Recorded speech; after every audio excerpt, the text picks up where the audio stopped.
अभी प्रिपरेशन करके आए हैं, कौन सा, हमने हेलोजनेशन ऑफ एल्केन्स किया है, ठीक है, directly halogenation of alkanes in the presence of sunlight. वहाँ पे क्या हो रहा था, वहाँ पे हम 3 स्टेप में इस रिएक्शन को कर रहे थे, है ना। 3 स्टेप्स कौन कौन सी थी, इनिशिएशन थी, इलोंगेशन थी और टर्मिनेशन थी। अब हम जो प्रिपरेशन मेथड करने वाले हैं बेटा, वो करने वाले हैं फ्रॉम एल्कीन्स। एल्कीन्स के केस में क्या होता है, जब एल्कीन्स जो होती हैं हेलोजन एसिड से रिएक्ट करती हैं तो बना देती हैं हेलो एल्केन, ठीक है। हेलोजन एसिड से इनको रिएक्ट करना है। हम उससे पहले एक चीज और जान लेते हैं, एल्कीन्स जो होंगी वो होंगी 2 प्रकार की, ठीक है। एल्कीन्स कौन कौन से प्रकार की होंगी, 2 प्रकार की होंगी हमारे पास, और इसीलिए हमारे पास प्रोडक्ट जो बनेंगे वो 2 प्रकार के बन सकते हैं, ठीक है। एक होगी एल्कीन जो कहलाएगी सिमेट्रिकल, और एक होगी जो कहलाएगी अनसिमेट्रिकल। अगर हम सिमेट्रिकल के एग्जाम्पल में जाएं, सिमेट्रिकल का मतलब होता है डबल बॉन्ड के इर्द गिर्द दोनों तरफ सेम इन्वायरमेंट का होना, सेम इन्वायरमेंट का पाया जाना, यानी कि जो कार्बन्स डबल बॉन्ड से जुड़े हुए हैं उन पे जो मॉलिक्यूल्स अटैच्ड हैं या जो भी उनके ग्रुप्स अटैच्ड हैं वो सेम होने चाहिए। जबकि अनसिमेट्रिकल एल्कीन में क्या हो सकता है, यहाँ पे थोड़ा बहुत डिफरेंस आ सकता है, ठीक है। डिफरेंस आएगा तो क्या होगा, वो अनसिमेट्रिकल एल्कीन्स कहलाएंगे। जैसे यहाँ पे देखिए, यहाँ पर इधर हाइड्रोजन दोनों जुड़े हुए हैं, इधर एक हाइड्रोजन और एक CH3 जुड़ा हुआ है ना। कार्बन से कौन जुड़ा हुआ है, इधर एक हाइड्रोजन एक CH3 जुड़ा हुआ है। इधर देखिएगा, अगर हम इसको थोड़ा सा एलेबोरेट करें तो ये कुछ ऐसा दिखेगा ना, तो इधर भी सेम है इधर भी सेम है, तो ये सिमेट्रिकल हो गया। अब अगर हम इसकी बात करें, यहाँ पे हाइड्रोजन दोनों जुड़े हुए हैं, यहाँ पे क्या हुआ, यहाँ पे एक CH3 और एक H जुड़ा हुआ है, तो ये अनसिमेट्रिकल एल्कीन हो गई, ठीक। अब सिमेट्रिकल और अनसिमेट्रिकल एल्कीन्स दोनों हमारे पास हो गए, या हमारे पास इनकी नॉलेज हो गई। अब हम देखेंगे कि ये रिएक्ट कैसे करेंगे। 11th में आप पढ़ के आए हैं, मगर फिर से यहाँ पे पढ़ना है तो हम फिर से पढ़ते हैं, ठीक है। अब देखिएगा सिमेट्रिकल एल्कीन्स जो होंगी वो कैसे रिएक्ट करेंगी, किसी भी हाइड्रोजन एसिड से सिमेट्रिकल एल्कीन कैसे रिएक्ट करेगी, ठीक है। अब हमारे पास एक हाइड्रोजन एसिड मान लीजिए आ गया। हाइड्रोजन एसिड किन्हें कहते हैं, जैसे हो गया HX, HX को हम मान सकते हैं HX is equal to HCl, HBr, HI, जो भी आप माने, ठीक है। तो ये तीनों चारों चीजें हो सकती हैं। अब देखिए ये HX आया, इससे जो रिएक्शन होगी वो कैसे होगी, एक तरफ तो आपका हाइड्रोजन जुड़ जाएगा, एक तरफ आपका हेलोजन जुड़ जाएगा, तो ये हेलो एल्केन की फॉर्मेशन हो जाएगी, नहीं हो जाएगी, तो इसका नाम क्या हो जाएगा बेटा, हेलो इथेन, ठीक है।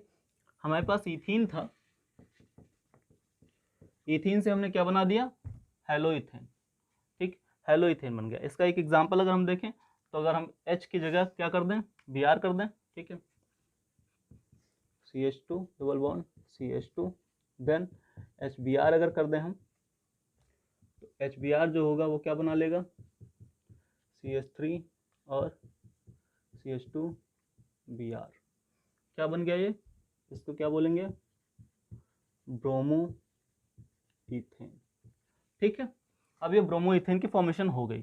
ब्रोमो इथेन हमने किससे बना लिया, सिमेट्रिकल एल्कीन से। सिमेट्रिकल एल्कीन का case is not a rocket science, है ना। सिमेट्रिकल एल्कीन के केस में आपको बस डायरेक्टली अटैच करना है हेलोजन को उठा करके एक कार्बन एटम पे, और हाइड्रोजन को उठा करके एक कार्बन एटम पे, जो हमारे पास हाइड्रोजन एसिड में था। अब जब केस आता है किसका, आपके हेलोजन एसिड का, जो सिमेट्रिकल नहीं अनसिमेट्रिकल एल्कीन से जाकर के रिएक्ट करने वाला है, ठीक है। उस केस में क्या होना चाहिए, वो केस थोड़ा सा डिफरेंट है, थोड़ा सा आपको ध्यान देना है इसको पढ़ते हुए, ठीक है। आपको जब अनसिमेट्रिकल एल्कीन मिल जाएगी एग्जाम में, अनसिमेट्रिकल एल्कीन्स के केस में क्या होगा बेटा, अनसिमेट्रिकल एल्कीन हम एक एग्जांपल ले लेते हैं, मान लो हमारे पास ये है प्रोपीन, ठीक है, इसका क्या नाम है, प्रोपीन, ओके। अब ये प्रोपीन हो गई, प्रोपीन क्या काम करेगी, मान लो रिएक्ट कर रही है HBr से, आपके हिसाब से क्या होना चाहिए रिएक्शन, रिएक्शन में आपको लग रहा होगा कि यहाँ पे आकर के Br लग जाएगा, यहाँ पे आकर के H लग जाएगा, बट होता इसका अपोजिट है। क्यों होता है, यहाँ पर एक रूल आता है जिसको बोलते हैं मार्कोनी कॉव रूल। मार्कोनिकॉव रूल जो होता है वो कहता है कि जो हैलोजन एटम होगा, हैलोजन जो ग्रुप होगा, वो उठ करके उस वाले कार्बन पे जा करके अटैच होगा जहां पे हाइड्रोजन की संख्या कम होगी। ठीक है, तो इसका जो प्रोडक्ट बनता है बेटा वो क्या बनता होगा, देखिएगा CH3 CH Br CH3, ये बन जाता है 2 ब्रोमो, और इसका नाम क्या है, प्रोपेन। ठीक, प्रोपेन से 2 ब्रोमोप्रोपेन बनता है, ना कि 1 ब्रोमोप्रोपेन। 1 ब्रोमोप्रोपेन भी बन सकता था, बट वो मार्कोनिकॉव रूल को फॉलो करता है और बनाता क्या है, ये वाला प्रोडक्ट ज़्यादा बनाता है। ठीक है, ज़्यादा क्या बनाता है, बनाता ही है। अगर यही, और ये वाला प्रोडक्ट इसलिए बनाता है क्योंकि मार्कोनिकॉव रूल वहाँ पर रिएक्ट कर रहा होता है, यानी कि मार्कोनिकॉव रूल लग रहा होता है वहाँ पर। तो फॉर्मेशन ऑफ क्या होता है, 2 ब्रोमोप्रोपेन हो जाता है। तो ये अनसिमेट्रिकल के केस में होता है बेटा। अनसिमेट्रिकल के केसेस आपको याद करने पड़ेंगे। अनसिमेट्रिकल के केस में क्या होगा, वहां पर 2 ब्रोमोप्रोपेन की ही फॉर्मेशन होगी। ठीक है, ये मार्कोनिकॉव रूल हो गया। अब आगे है, हो सकता है कभी केस हो अनसिमेट्रिकल एल्कीन्स का, अनसिमेट्रिकल एल्कीन्स का ही केस हो, बट वहां पर ये जो प्रोडक्ट हम बना रहे हैं वो ना बन रहा हो। और वो कब पॉसिबल है, जब हम एक पेरोक्साइड को बीच में ले आएंगे।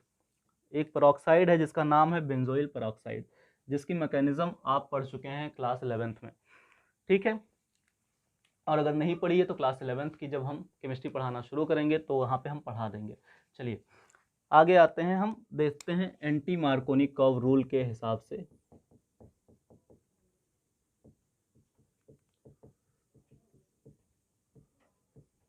प्रोडक्ट कैसे बनेगा। एंटी मार्कोनिकॉव रूल क्या कहता है, कहता है कि अगर हमें प्रोडक्ट चाहिए कि हम 1 ब्रोमोप्रोपेन ही बनाएं, यानी कि अनसिमेट्रिकल के केस में हम वो प्रोडक्ट बनाएं जो नहीं बन सकता था मार्कोनिकॉव रूल के फॉलो होने से, वहाँ पे हम एक रिएजेंट यूज़ करते हैं जिसका नाम है बेंजोइल पेरोक्साइड। ठीक है, बेंजोइल पेरोक्साइड का यूज़ कर देंगे खाली हम, कैसे देखिएगा, CH3 CH double bond CH2, यहाँ पे हमने इससे रिएक्शन कराना है, HBr से रिएक्शन कराना है, और यहाँ पे हम खाली लिख देंगे बेंजोइल पर ऑक्साइड की प्रेजेंस है। तो ये प्रोडक्ट वही बनेगा जो आप बनाना चाहते हैं। ठीक है, CH3 CH2 CH2 Br, और ये कैसे बनेगा, ये आपका एंटी मार्कोनिकॉव रूल के कारण बनेगा। अब बेंजोइल पेरोक्साइड जो होता है वो, इसको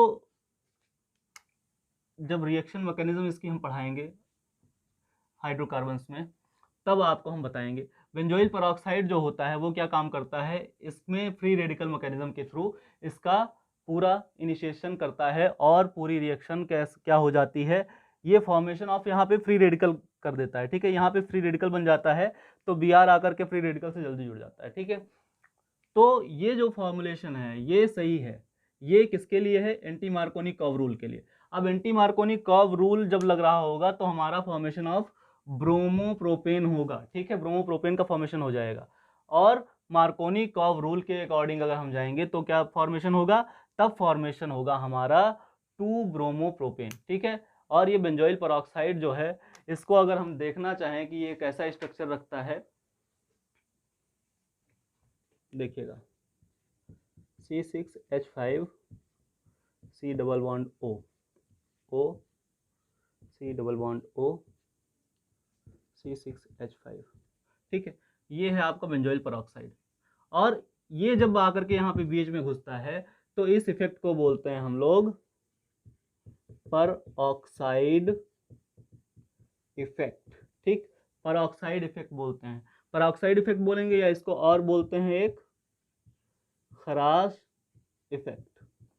ठीक है, तो formation of 1 bromopropane will take place from this substituent, है ना। अगर बेंजोइल पेरोक्साइड आकर के वहाँ पे रिएक्ट कर जाएगा तो formation of 1 bromopropane will take place, है ना। ये क्या हो जाएगा, एंटी मार्कोनिकॉव रूल के अकॉर्डिंग होगा। और जो मार्कोनिकॉव रूल के अकॉर्डिंग होगा, जहाँ पे आपके अनसिमेट्रिकल एल्कीन्स रिएक्ट कर रहे होंगे, तो वहाँ पे क्या फॉर्मेशन होगी, वहाँ पे फॉर्मेशन होनी होगी आपके 2 ब्रोमोप्रोपेन, यानी कि अनसिमेट्रिकल एल्कीन में वहाँ पे जा करके आपका हेलोजन एटम जुड़ेगा जहाँ पर हाइड्रोजन की संख्या कम होगी। याद रखिएगा, बहुत इंपॉर्टेंट रूल है, आपको हर जगह पे प्रयोग में लाता रहेगा ये, ठीक है। तो आज की क्लास के लिए हमने एल्कीन्स का पढ़ लिया, ठीक है। अब आज एल्कीन्स के बाद हम पढ़ेंगे फ्रॉम एल्कोहल्स और कुछ 2-4 रिएक्शंस और पढ़ेंगे नेक्स्ट वीडियो में। आपके लिए धन्यवाद। लाइक कीजिए इस चैनल को और सब्सक्राइब कीजिए और अपने दोस्तों को शेयर कीजिए जो कोचिंग अफोर्ड नहीं कर सकते। धन्यवाद।